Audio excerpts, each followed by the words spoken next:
Info the 5th of April 2018. The U.S. Department of Agriculture reports that 3% of the country's spring wheat crop was seeded as of April 22, compared to the previous 5-year average of 25%. File photo. A United States wheat expert thinks there will be less spring wheat and more durum than the U.S. Department of Agriculture expects. The USDA forecasts 12.6 million acres of U.S. spring wheat, a 15% increase compared to last year. However, lackluster prices and a late start to spring planting in the northern plains since the report was released March 29 have analysts second-guessing that estimate. "We are certainly thinking we could have that 10% increase, but 15% seems a little bit strong," said Jim Peterson, Policy and Marketing Director with the North Dakota Wheat Commission. That would shave 500,000 acres off of the spring wheat number. Planting was about a month late in southern North Dakota and South Dakota. Farmers were still waiting for the ground to firm up in late April. The USDA reports that 3% of the crop was seeded as of April 22 compared to the previous 5-year average of 25%. Daily temperatures for the first 3 weeks of the month were about 5.5 C below normal. There was still snow on the ground in some areas of northern North Dakota in late April.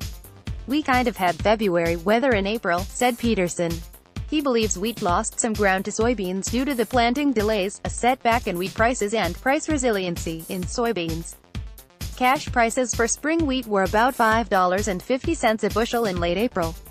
Farmers wanted to see something in the range of $6.50 per bu before making a big commitment to wheat. But despite the disappointing prices and late start to planting, he doesn't believe there has been a dramatic swing in acres. Farmers in eastern North Dakota did all right growing the crop last year because their yields were good and the price was decent enough to provide competitive returns compared to duds like corn and malt barley. Farmers in the western part of the state got half a crop due to drought last year, but there is plenty of unused nitrogen in the soil, which favors coming back with wheat. "There doesn't seem to be a lot of wholesale switching of cropping choices yet," said Peterson. "That could change in a hurry if seeding in the north is delayed until mid-May." Extension publications say the best wheat crops are planted before May 10 in southern North Dakota and May 20 to 30 in the northern part of the state. The USDA's durum estimate calls for a 13% decline in plantings to 2 million acres. That was a controversial forecast.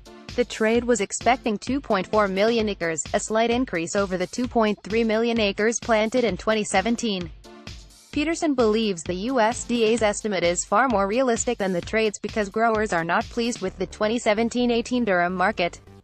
"There is definitely a lot of frustration with some of the quality discounts and just the flat to declining price for much of the marketing year," he said. However, he believes the USDA estimate is overly pessimistic and that the reduction may be closer to 10% because there is more interest in durum in non-typical durum growing areas of Montana this year. Producer-related item.